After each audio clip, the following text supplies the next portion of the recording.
going on, Mighty Morphin fans? Welcome to Off the Grid, episode number 3. I am your host, Jacob Barley, and this is a Power Rangers podcast where we talk all things Power Rangers, at least from Mighty Morphin all the way up to the end of Power Rangers Turbo, maybe around Power Rangers in Space. I cover that area. I always say in the future, I'm going to give some of the newer shows a chance, but I grew up in the era of Mighty Morphin, Zeo, Turbo, stuff like that. So that's mainly what I cover. I put out my first 2 episodes a few weeks ago. I did miss a week. Life has been extremely busy. I am very much committed to podcasting, YouTubing, but it does fall under my priorities after work and after school. So when things do heat up, like midterms coming up this week where I've been studying, I did have to miss last week, but I'm here to bring it. Luckily, last week we didn't have a comic book to talk about, and the same for this week. But I do have some content to talk about this week, so it's not like I missed a significant comic book that dropped. I believe the next issue of Mighty Morphin Power Rangers comes out in late March, so I definitely will be reviewing that on the episode that matches up with that issue. But today we're here to talk about Mighty Morphin Alien Rangers. I'm going to give my thoughts on the technical, I guess you can call it, 4th season of Mighty Morphin Power Rangers, Mighty Morphin Alien Rangers. I'm going to give you my review on that. And then I'm going to talk about my legacy figure collection, my Power Ranger legacy figure collection. It's relatively small, but I'm really excited. I'm so obsessed with collecting these figures lately. So I'm going to talk about that. Since I don't have a comic book to dive into, I'm just going to show you guys my legacy figures and give a little background into each one and why I had to buy that one. Alright, but the main topic of this episode is Mighty Morphin Alien Rangers. I can't even believe I say that when it comes out of my mouth. As a kid, I'm sure I watched it, but as I got older, I forgot about it. I didn't even know it was a real season. When I started binge watching the whole series from the beginning as an adult, I was like, what is this? Mighty Morphin Alien Rangers. And when I reviewed Mighty Morphin Power Rangers Season 3 on last episode, I talked about how Mighty Morphin Season 3 and Alien Rangers are technically, or are not technically, but they could be considered one whole season because they literally go right into each other. There's a cliffhanger at the end of Season 3 that leads right into Mighty Morphin Alien Rangers. You could just say this is the end tag-on for Season 3, but it is classified as its own season, Mighty Morphin Alien Rangers. So let's go ahead and talk about it. First off, what the heck? This is a real season? That's insane to me. I honestly can't believe it. I never would have thought that they veer so off from just the regular cast, the regular characters being the Rangers for so long, to have a whole season of other characters being the Rangers and then bring the main characters back and have them be Rangers. Like, that's crazy to me, just the idea of that. But I don't know why they did it. Maybe they were in a contract debate with the actors and they had to shoot these episodes with those kid actors. Who knows? But let's get into it. Speaking of those kid actors, it is so dumb how they get transformed into kids. I don't like that. I think they've done that more than once on the show up to this point. I think there was an episode way back where they did that, and I just don't like that idea. If they had to do it for a reason, like, okay, the cast wasn't available for 2 months and they had to shoot this season, then what else can you do? Honestly, you had to continue the show somehow, so that makes sense. But if they had the cast available and they're just like, no, this is a cool idea, like, this makes sense, I don't know what they were thinking. But if they had to do it for a specific reason, like I mentioned before, that would make a lot of sense in my eyes. But overall, this season is just a continuation of Season 3 and a continuation of suckiness from Season 3. If you listen to the last episode, I hate Season 3 with a passion. I don't hate Mighty Morphin Alien Rangers as much, but I just consider it one big glob, so it kind of just goes hand in hand with it. Mighty Morphin Alien Rangers, that season, does have some redeemable qualities compared to, a lot more redeemable qualities compared to Season 3, but it's still just terrible. Like, it's nowhere near the level of Season 1, Season 2, and future season that I'm going to talk about. So let's get into it. Why? So we have the Alien Rangers of Aquitar. First of all, I do think it's pretty cool that there's other Rangers in other planets in the galaxy. That's kind of cool, because in a way, it kind of shows that these Rangers aren't on Earth aren't the only Rangers. There's the Morphin Grid gives power to multiple beings throughout the galaxy, and we see that also in the future, like with the Gold Ranger, he must get his powers from the Morphin Grid. So we've seen that where the Morphin Grid is supplying power to other beings, other teams out there in the galaxy, and it just adds to what I keep saying about the scope of Power Rangers. Yes, it's about these teenagers in Angel Grove protecting their city, protecting Earth, but the mythology lends itself to a wide, vast variety of space mythology, of galactic mythology, of cosmic mythology, that you can dive into so much in future installments of different kinds of mediums, whether it be novels, comics, TV shows, movies. And they already kind of have started doing that with the comics and hopefully with the movies going forward. But just the idea of the Rangers of Aquitar, I did really like that. It wasn't a stupid idea to me. It's really cool to see that other team on there. I do like that the leader of the team is a woman. Like, I think that's really cool, especially back then in the 90s when Power Rangers was already doing good things for diversity as far as having a diverse cast, equal roles in a way for women and men. The female characters were strong. You have different races, obviously. And then this was cool to have a female leader of the Rangers of Aquitar, and I like that she's a white ranger. The costumes aren't bad for the Rangers of Aquitar. I think they actually are pretty cool for what they are. They obviously can't look similar to the regular Ranger costumes. So if you were going to go for something different and you were thinking of, oh, water planet aliens, I think that would be really cool.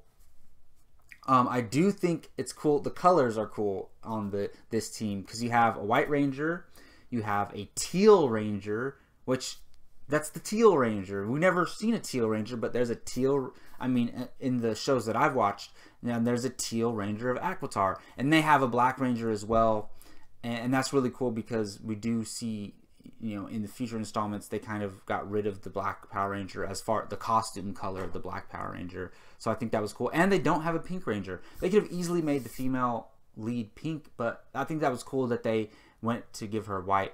The voices what else could you do with the voices to make sure everybody knows they're like fish people from a water planet? It's kind of cool that they're talking underwater. For a kid's show, it's cool, but myself now, I'm like, this is really, really dumb. The action involving the Rangers of Aquitar actually wasn't bad. In season 3, I hated a lot of the action involving the regular Rangers, but they do get back to some of that really cool martial arts stuff with the Rangers of Aquitar when they show up. So I think that's pretty cool. And while I thought some of the new powers introduced were stupid in Power Rangers season 3, I do think that some of the water-based powers with the Rangers of Aquitar were pretty cool. I forget exactly what happens, but I think there's one where they like hit someone with a lot of water, or they take one of the putties underwater or something, or the Tango Warriors, whoever they're fighting, underwater. So I think that some of their powers are water-based is a really cool element to the whole thing. Another redeeming quality is the seeds for Power Rangers Zeo. Basically, as the Kid Rangers, the cast that we know, or the characters that we know, are looking for pieces of the Zeo Crystal in order to bring the Zeo Crystal together in order to get the Zeo powers. Because of how much I love Power Rangers Zeo, which is going to be the next episode, Power Rangers Zeo, I can't wait to talk about it. I think that it's a really cool thing that, because it's something that I love, this season led into Power Rangers Zeo, and in a way, narrative-wise, is the reason why they become the Zeo Rangers. I did like some of those things, how they had to go to different parts of time and different areas of the Earth to find the pieces of the Zeo Crystal. I think that was a clever idea, but I wish they would have just done it as the adult Rangers. Okay, so one thing that boggles my mind with this season is the departure of Aisha. What? Okay, as a kid, trying to remember back as a kid, I didn't realize that Aisha left that early on. it's crazy because I know she's not in the Turbo movie or in Power Rangers Turbo, obviously, but I just was so caught off guard because I wasn't expecting it. I didn't remember how it went down. So seeing the way how Aisha went to Africa as a kid and then decides to stay there to help animals, that's cool. And then just sends a random girl back to be a Power Ranger. Like, what? That doesn't make any sense to me at all. How about have Aisha stay back, decide she wants to stay and help in Africa? That's great. And then they have to find a new Yellow Ranger. If this was at all serious at all, and I know it's not, but they would never just send a random child back, turn her into an adult, and have her be a Power Ranger. That doesn't make any sense at all. It would more likely be Aisha stays back. Okay, we need a new Yellow Ranger. Or there's only... Why would Tanya be a Power Ranger over Billy? That's what I don't understand once they get the Zeo powers. Billy's been a Power Ranger for years. And they give the power to a child who was not only transformed into an adult... who knows what that does to her psychologically and physiologically, but she's also becomes a Power Ranger. From being a kid, adult Power Ranger. What? Or teenager Power Ranger, whatever. They're adults acting as teenagers. So I didn't realize how much that bothered me until I started talking about it, because I was upset when the original cast left. When Trini, Zach, Jason leave, I was upset. But then I grow to like Rocky and Aisha and kind of like Adam. So then I'm attached to these characters, and then Aisha leaves, and then you come up with that stupid plot point of having a child become an adult and a Power Ranger, and you replace a character that I like. So it was just like, what is going on? I don't know. It really boggles me. I wonder what the writers were thinking. I would have much rather, okay, keep Billy a Ranger. Have Billy be the Yellow Ranger, whatever. The colors shouldn't matter with the gender. You could have, and I know you would have had one girl and 4 boys or whatever. That might have been an issue. I understand that. So and I do like Billy being the scientific mind behind the Power Rangers and staying at the command center. That's cool. That's a cool idea, because Billy never wanted to be involved in action or be a Power Ranger as far as fighting wise. So I understand that, and it makes sense for the gender to balance out the genders. So why not you bring Aisha stays? Billy doesn't want to be a Power Ranger anymore. He's done. He wants to help the team, but without being a Power Ranger. So then you go find a worthy candidate to be a Power Ranger. You don't send a random girl from another country, turn her into an adult, and then have her be a Power Ranger. Like, that doesn't make any sense. So maybe when they rewrite the mythology in the future, if they ever have Aisha in a comic book, and then they bring in Tanya, maybe they handle it a completely different way. Maybe Tanya is a grown woman martial artist, a grown warrior who lives in Africa. How about Aisha goes back? Now I'm getting into some fan fiction, but I have a cool idea. How about same thing happens? She goes to Africa to search for the piece of the Zeo crystal. Aisha decides to stay. When she's there, she meets like a woman who's like a general warrior of one of the clans there, or one of the army there. She's a general in the army, and she's young, or maybe she's a very talented warrior, 17-year-old in the army. And Aisha's like, this girl would make a great Power Ranger. Trained warrior, already a teenager, something like that, rather than just sending another girl. That is very odd. So, anyways, after my rant on Aisha leaving,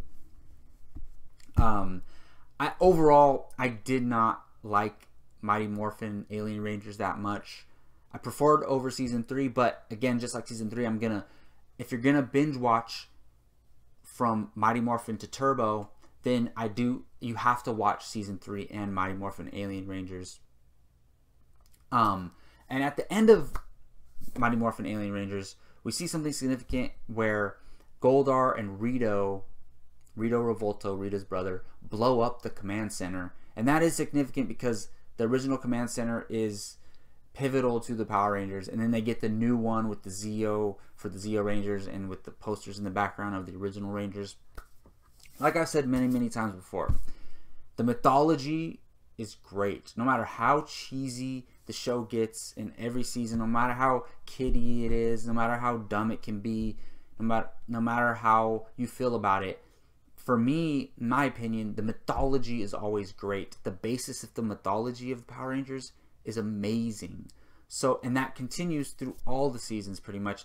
Maybe not season 3. Get that. I want to delete season 3 out of my memory for the most part. Other than the few things, other than the bringing in Catherine, because I do like Catherine as a replacement, because most of these actors couldn't play these characters forever, and if Kimberly was going to leave, Catherine was a great replacement.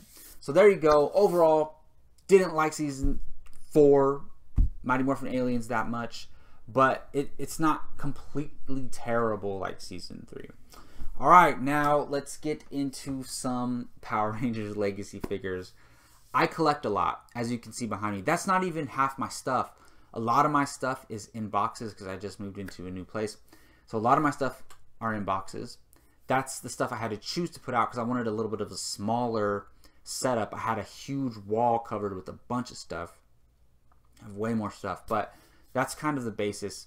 And you see those Power Rangers shot glasses right there? Those are really cool. I was using those last weekend. They're pretty awesome. But lately, and I have had a few Legacy figures here and there.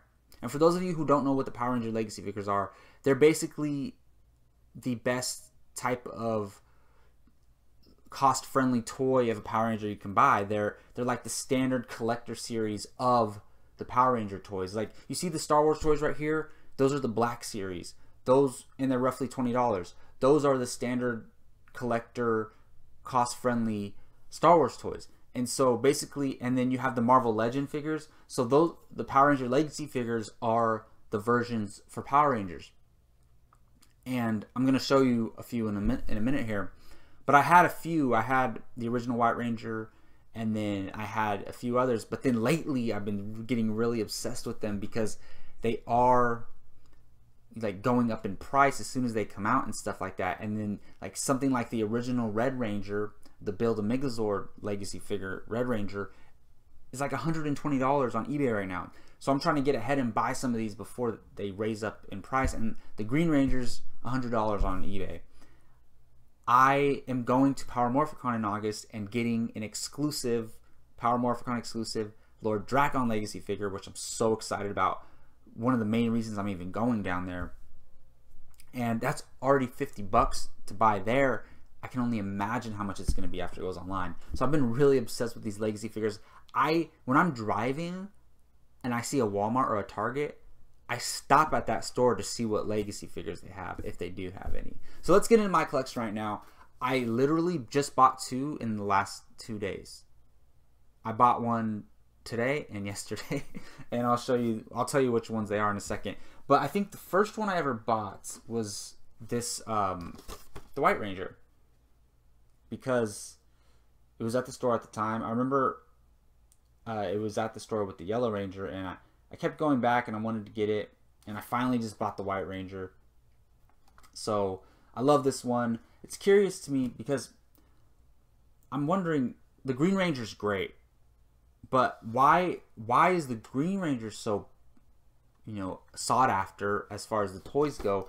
I think it, and I might be wrong on this, but I think the Green Ranger might have been a Comic-Con exclusive one. And if that's the case, then that makes sense. That's kind of like the Lord Drakon with the Power Morphicon one. So that would make a lot of sense. But I'm curious, like, this one you can get for like under $30 on Amazon. So I'm wondering what the value is on that. But I love the White Ranger. He's awesome. I I don't remember if I got this one first or the White Ranger one first, but I know the White Ranger is the first one that I bought. But this one was a gift from my brother. Pink Ranger, Kimberly Hart. Love Kimberly Hart. So this one's awesome. And this is the Build a Megazord one as well. Again, you can get this one too relatively cheap online. It's not, the price hasn't risen up too high on that one. Something really cool. This is the only one I have from the new Power Rangers movie is the Red Ranger, because Jason is my favorite character, and Jason was my favorite character in the new Power Rangers movie. So they have these. I should have bought some more. They're only at Toys R Us, if you can see. Maybe I'll go back to Toys R Us and see if they have a few more of these. The movie Power Rangers 2017 movie of those. I just bought this one today. So I think these just came out. So these are Power Rangers, Mighty Morphin Power Rangers, but then they're the ones with the exclusive weapons on them with them.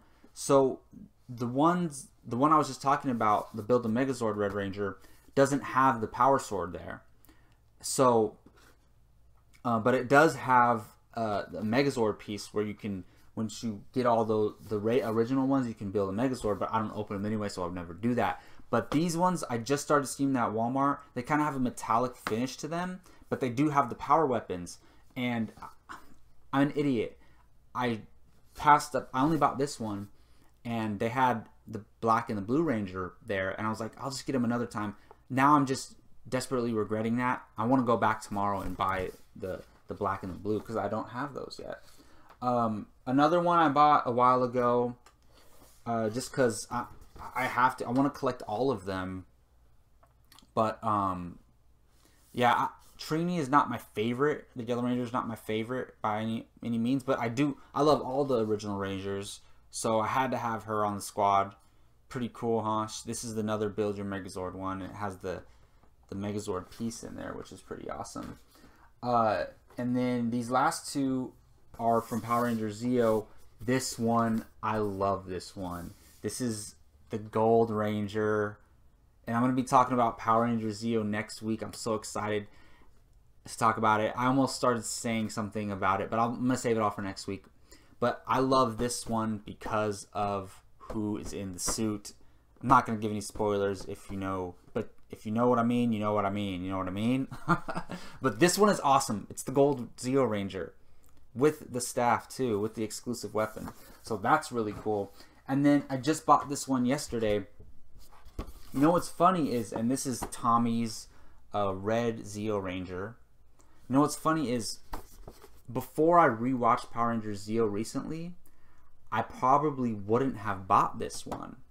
But after watching Power Rangers Zeo and realizing that it's great, I want all the Zeo ones now. So that is my legacy collection. I only have 7 right now, but I promise you that is going to grow. I do collect other Power Ranger stuff. I have the pink pop figure up there. You can see I have the pink movie pop figure as well. I have shot glasses, comics, bunch of stuff, t-shirts. But those legacy figures are hot right now, and from my opinion, I'm just loving collecting those. Let me know in the comment section, what legacy figures do you have? Do you have any of the same ones? Which ones have you collected? Do you have an original green and red? Sell it to me for less than $100. No, I'm just kidding. I have them on my watch list on eBay. Maybe if the price drops, or once I have a little extra money, I'm going to buy the original green and red because I'm crazy and I have to have them. But yeah, let me know which ones you have, or what did you like some of the ones that I have, or if you have any questions about them, please let me know in the comment section. That's gonna do it for Off the Grid number 3. If you notice, I called it Off the Grid instead of Off the Morphin Grid. I think I'm gonna just call it Off the Grid from now on. It's shorter, it's simple, it's easier to type in a thumbnail. It's to the point. And Off the Morphin Grid is great because it has the Morphin part incorporated in it. But if you're clicking on a Power Rangers podcast called Off the Grid and you're a Power Rangers fan, then you know what off the Grid could be referencing, which is the Morphin Grid, obviously. So that'll do it for this episode. Also, let me know in the comment section what you thought about Mighty Morphin Alien Rangers. Have you watched it at all? Do you like it? Do you like it more than I do, more than the things that I liked in there? Do you hate it more than I did? Not that I hated it, but do you dislike it more than me? I'm curious to know what you guys think about Mighty Morphin Alien Rangers. I haven't talked to enough Power Rangers fans, or any Power Rangers fans, about that season at all. So I'm really curious to let you know, to hear from you, for you to let me know what you thought of that season. Again, I am Jacob Bartley. This is Off the Morphin Grid, now changed to Off the Grid, obviously. Thank you all for listening. Until next time, may the power protect you.